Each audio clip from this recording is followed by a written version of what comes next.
Ladies and gentlemen, boys and girls, I am Mr. Canfield, and this is the area of region between two curves. No, this is the area between two curves. So, here we go. Let's talk about this conceptually. This is like the 8th time I've tried filming this. Maybe I was having a really rough morning. Okay, so if we call this guy f of x, and we call this guy g of x, let's say we want to find the area enclosed by these two curves. May seem like a tall order, actually super easy. Not even gonna lie. So let's use some examples from geometry to help us kind of understand this. Like, let's say I've got a square with side 3, so that area is 9, right? And then inside I have a circle with radius 1. So if we want to find the area of this shaded region here, all we have to do is take the area of the square minus the area of the circle, right? And that'll give us this, like, it gives us this, you know, that's actually you could put that on a bolt or something if we're trying to find that area. Anyway, so all we gotta do is, oh yeah, so the area of the square is what, 9, 3 squared, and the area of a circle is pi r squared, so, oh wait, r is 1. So it's gonna be 9 minus pi, and that is the exact area there. So when we're dealing with curves, in a situation like this, well, let's look at f of x. I used what, blue for f of x? So f of x is this guy, right? And it looks like, let's say they intersect here at A and then here at B, right? So we can say from A to B,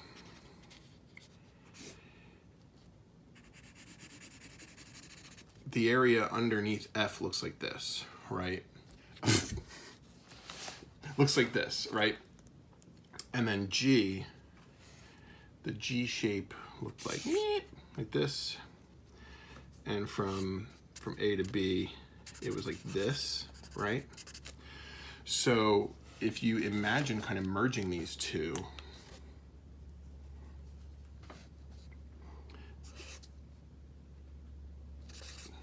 yeah, use the wrong color. So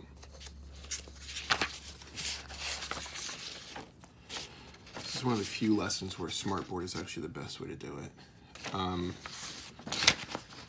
So if you kind of imagine what's going on here, you've got the blue here, right? And then you've got the green here. What we do is we take, if we take the total area, that's like the big blue, and we subtract out this green area underneath, we'll be left with this.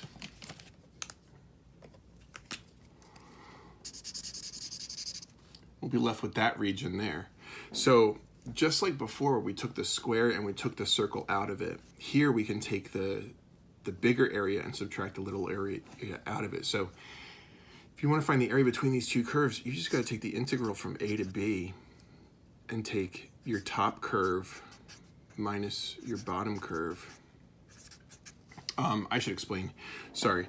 You could take these as two separate integrals. You know, you could take the integral of f of x minus the integral of g of x. But remember that when you have two different integrals being added or subtracted, you can actually smush them into the same integral, as long as their bounds are the same. So, pretty sweet, pretty sweet. I've got another video where I go into this in different detail, so I might put a link to that in the description. If I don't, hassle me about it, and then I will, if I don't, comma, hassle me about it, period. That way I can put that in and give you more resources. I want to talk about a couple other things before we move into examples of this. So sure, that worked when they were both above the x-axis, but what would happen if we had a curve down here and then another curve here, and we're trying to find this area between. Well, if I call this one F again and I call this one G again, let's think about this. Think about F on its own. We'll call it, I know it's at 0, but we'll still call it from A to B. The area from F is just the part above the x-axis, right? And then the area from G is just this part underneath. And we're trying to find, oh hey, Westchester colors. We're trying to find, or Vikings colors. What are those two areas added together? Well, remember that when we do integrals, areas above are counted as positive and areas underneath are counted as negative. So in this case, from A to B, f of x dx, this is equal to some positive value, right? What about from A to B, g of x dx? This is equal to some negative value, right? And if I want to find the area of this region, the way I would find the area is I would take the f of x and I would subtract the g of x, which is literally the same thing we just did. So it doesn't matter that they're split by this x-axis. And it could be any combination of split, where part of one is above and part of the other one's below. It doesn't matter. It's really, really convenient.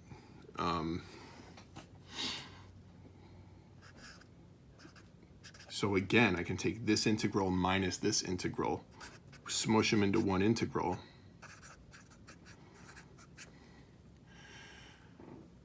So there's one more situation. What if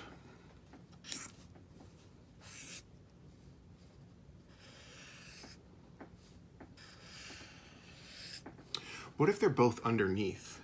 So this is still F, this is still G.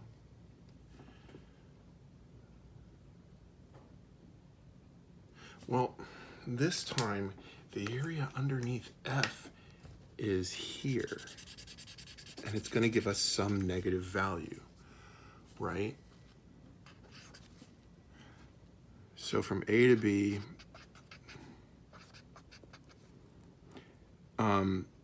and then g of x is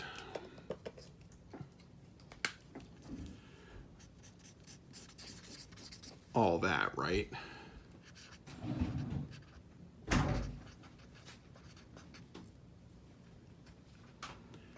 So I'm going to make it a big negative number because it's bigger than that, right?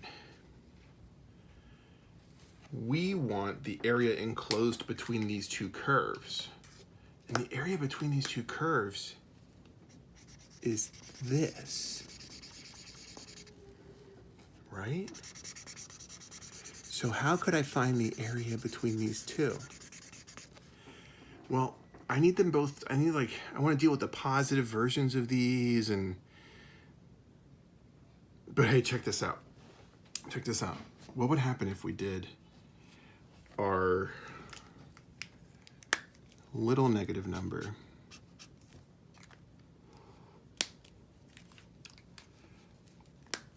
minus our big negative number? What would that equal?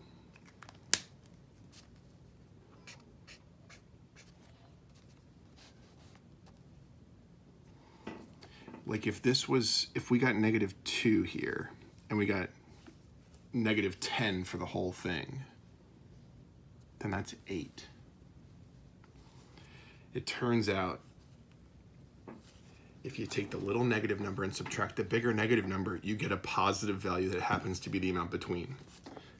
Again, extreme convenience. In case you missed it, I will write the formula down here.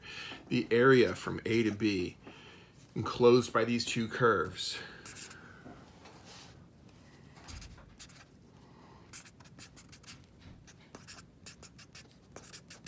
is top minus bottom. Again, the area enclosed between two curves is always the top minus the bottom. So let's do an example.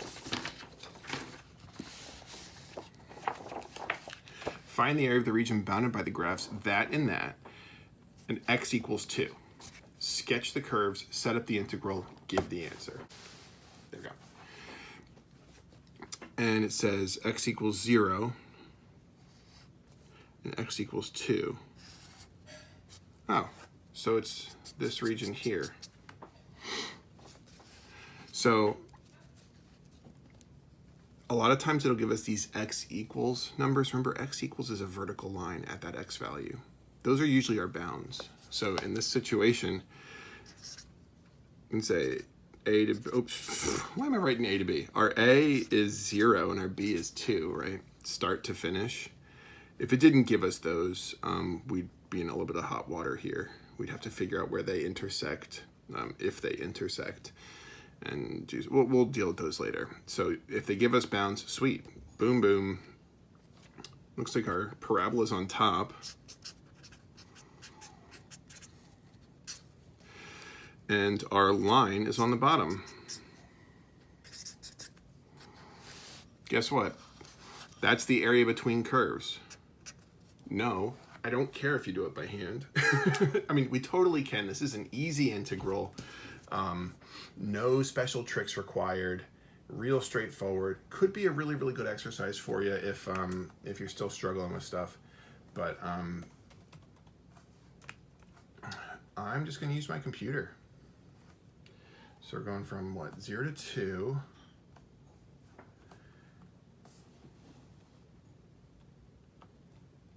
And we're doing f of x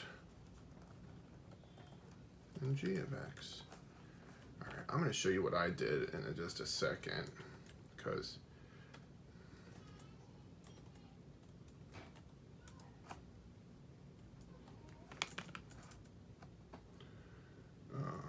I forgot.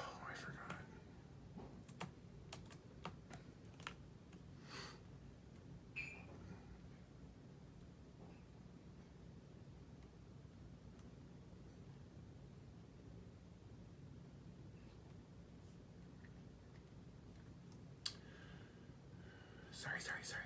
I know I'm taking so long. All right.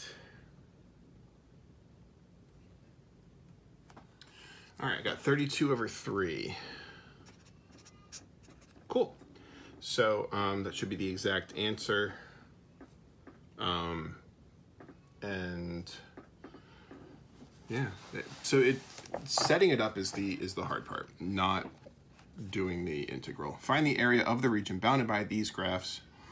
Find the points of intersection, sketch the curves. Okay, so area of the region set by these. So 6 minus x squared. Okay, let's start there. So if you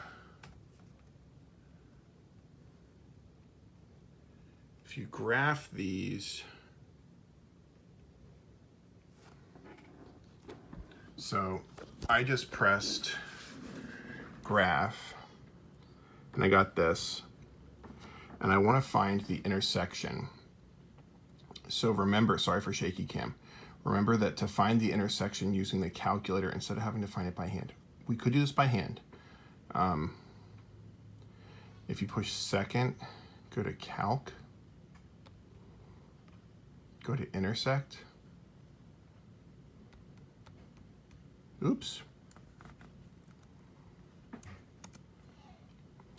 It says first curve, use the arrow keys. And you don't have to necessarily navigate, but I like to put it outside of the intersection instead of inside. Because what's going to happen is we're going to give both curves, and then it's going to start looking, and it's going to try to find the intersection. So it could either find this one or the one all the way over on the other. Like, there's 2 intersection points. So if you go outside like this, then what happens is when it starts looking, the first one it finds is the one it's closest to, and it can't reach the other one without finding this one. So I like to do this. First curve, second curve, trying to find where these two touch. Bam, touches at x equals -3. So, thank you so much. Mrs. Canfield brought me lunch. Like I said, it's been a little bit of a rough day. So, Oh, we also know top minus bottom, right? Is the top is the curve, bottom is the line. So I can even set this up. I can say for number 2, we're going to take the integral. We don't necessarily know the bounds yet. We know that the left bound is -3. For top minus bottom, the top is going to be our 6 minus x squared, and the bottom is going to be our x. So now to find the other one, second calc intersect. So now we just got to go over here, and again, it's better to go past. I hit the button too many times. I did not mean to do that. Okay. All right, maybe it's better just to hold the button. I got overzealous. Okay. There we go. Okay, first curve, second curve, guess. X equals 2. All right. So, shoot. So now what we can do is we can go in and we can kind of cheat this out a little bit, right? If we use the integral function, we're going from -3 to, oh shoot, the calculator reads that wrong, doesn't it? I need to make sure I use the negative symbol. So -3 to 2. What I can do now is, remember, we have the alpha F4, and the top one was Y1 this time.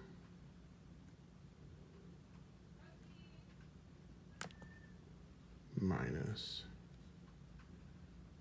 Another way to get there is the vars button. It's just more button presses.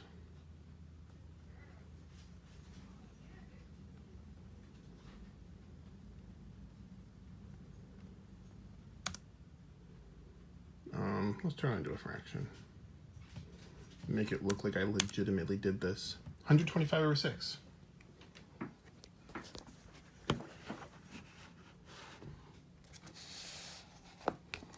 Forgot the dx. Cool. And there you go. So those of you that like programming, you could totally make a program like this on your TI-84, and then you would just want to make sure that you say, which one's the top curve, which one's the bottom curve, but it would totally do it all for you. So there we go. I guess I didn't sketch the graph. You saw my screen. Okay.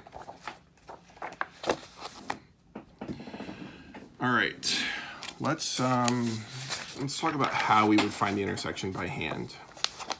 So find the exact area of the shaded region bounded by these graphs, y equals sine of x and y equals cosine of x. So this is an inappropriate question. It's inappropriate. There's an infinite area that is enclosed by sine and cosine. Think about this. Sine starts at 0. There's 2 pi. Cosine starts at 1, right? There's 2 pi. So here is, now that's different than his, because his is the one from before. But if we were to continue backwards,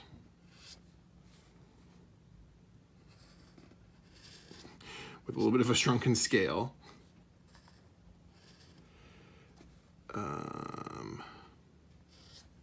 something like that. The thing is, these little, they look like little cartoon birdies to me. Doot, doot, doot, doot, doot, doot. Tweet, tweet. These little kissing birdies, or I guess they're sticking their butts together. Who cares? Whatever. There's an infinite number of these because these are periodic functions that go forever. So find the exact area of the shaded region. Oh, he's saying this shaded region. Grown. Okay, so this is fine. But this shaded region and this shaded region, I'll leave it to you to discover this if you want to. They're the same. It makes a bunch of identical shaded regions. So you could go from here to here or from here to here. We got to find those places though. So one way to do this is to say set the two functions equal to each other. It's a little bit tricky with sine and cosine just because, you know, if I subtract the sine from both sides, this isn't exactly something that factors very easily. Mathematicians get kind of snotty though, and they say, well, the solution to this is trivial. We would call the solution to this relatively trivial because it's pretty well known that pi over 4 is the only place where sine and cosine are equal to each other. And I guess n pi over 4, right? The different, where n is equal to 1, 3, 5, 7, 9, right? There are 45 degree markings, like 45, 135, was it 225, and 315.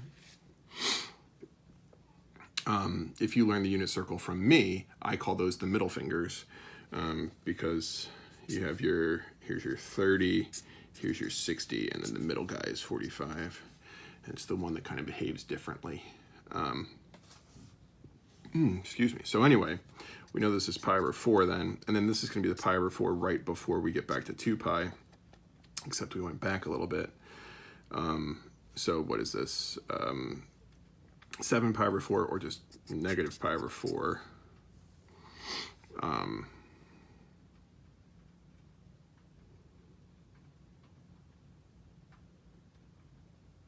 Wait a minute. This isn't entirely true. At negative pi over 4, one of them is positive root 2 over 2. The other one is negative root 2 over 2. Those aren't equal to each other. So it's not negative pi over 4.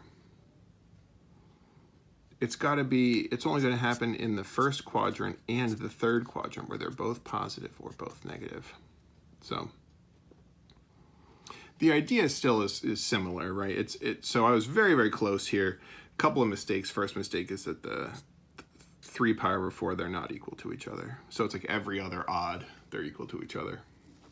So like 1, yeah. Oh, 1, yes. 3, no. 5, yes. 7, no. 9, yes. 11, no. Etc. Etc. Not etc. So anyway, you can also use the calculator. Surprise! So we can go from negative 3 pi over 4 to pi over 4 of, and he wants this one, so that's cosine on top minus sine on the bottom dx. Here's the cool thing. If you're wrong, you will get the opposite answer because you'll get bottom minus top. So if you're backwards, you just take the negative away, you're done. And they know this, and so because of that, a lot of these questions wind up just having you set it up in multiple choice questions. You don't even have to do the work. All right.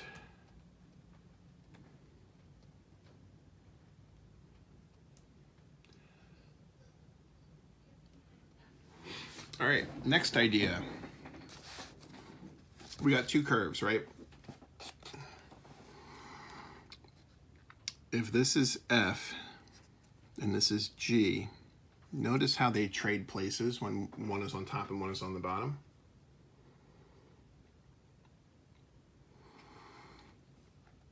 So in this one, we're going to have to be careful. You know, if I call, let's see, it looks like this is F based on what I see here, and this is G. However we label them, we're going to have to be careful. And so in this one, we're going to have to find their intersection points. It looks like it is, I'm just going to assume it's -3, 0, and 3. So in this one, we're going to have to be careful and go from -3 to 0. We're actually going to have to do g minus f. Then from 0 to 3, we're going to have to do f minus g. If we don't do that, we end up having areas that work to cancel each other out and stuff like that. So that's the big deal with how you do stuff like that. If you want to try it and get numbers, you definitely can. You want to try to get exact values, you can use your calculator to find the intersection points, just like we did earlier. And then 5, find the area of the region bounded by the graphs of y equals 12 minus x squared, y equals -x, and y equals 4x. Shade the area you are trying to find. Okay. These graphs divide this up into a bunch of regions. Which is the region bounded by all the graphs it talks about? Is it over here? Well, no, because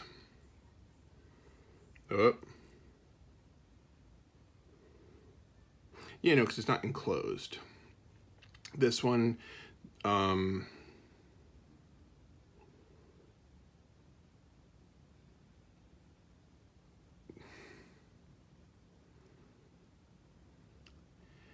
all right, so it's this area up here.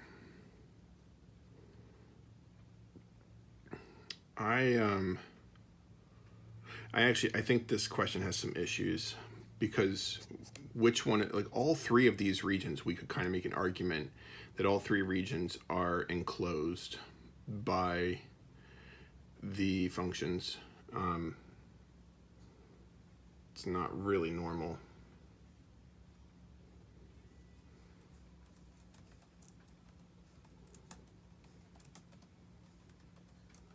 So we're going to skip this question. We'll see AP questions that work better than that. Determine the area of the region bounded by. So I'm sure he's getting at something here, but I'd rather see this in an AP context. Determine the area of the region bounded by. Sketch the function, shade the region. So potentially more of the same.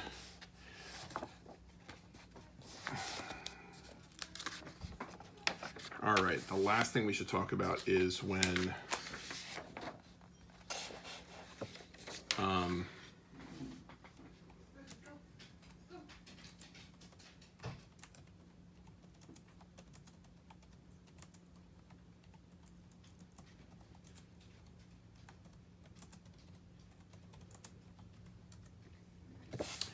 we've got x equals stuff instead of y equals stuff. So this is kind of strange.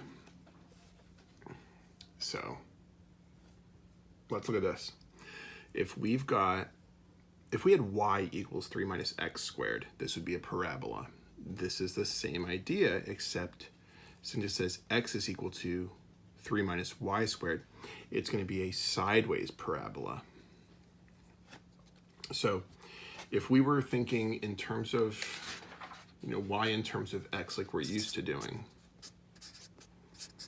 this would be a downward facing parabola with a y-intercept of 3, right? So that means that this is a downward facing parabola with an x-intercept of 3, but downward in the horizontal sense. And so downward vertically was because down is negative. So downward here is going to be leftward. Left is negative. So, right, we say right is positive, left is negative. It's a number line. It's the way it's always worked. Okay, so that's this shape. So we could make the same argument here. If this was a line, this would be a line with slope 1. Sorry, if this, if we were doing the regular y equals stuff, its y-intercept is 1, its slope is 1 over 1. Honestly, ladies and gentlemen, lines are usually easier to graph if you just solve them. So subtract the 1 from both sides, you get y is equal to x minus 1. So we know the y-intercept is -1. Oh, what are my y-intercepts here? So when x is 0, oh, y is going to be the square root of 3. Okay. So that means crosses like there. All right. So if we're trying to find this region enclosed, what we do is, instead of doing top to bottom, the problem is like this one's on top here, and then this one's on top over here, and it's like two halves of a parabola, like a sideways parabola. It's very, very strange. This isn't a function over here. Instead, all you gotta do is do right minus left. Because again, right is up, horizontally speaking. So I just gotta find out where they're intersecting. So let's see, I'll do this one by hand. 3 minus y squared is equal to y plus 1. It's a y squared, so I'll get everything over to my left-hand side. I got negative y squared minus y minus 1 plus 3, so plus 2. I'm going to divide both sides by negative 1 because I hate negatives at the beginning. Oh, this factor is really, really nice. 1's 2, 1's 1. The 2's positive. All right. So I got my zeros to this are positive 1 and negative 2. So those are going to be my bounds. My right is 3 minus y squared. My left is y plus 1. My variable was y, so I need to use dy. I'm a little worried that I was not very helpful with this example. I would love to do one of these with you in class. So just trying to keep the video a little bit briefer so that I can answer questions if there are any during class. All right, so that's area between curves in a nutshell. Concept is easy. Problems come in when we turn it sideways and when we don't necessarily know the intersection points. So, hope it was helpful. Bye.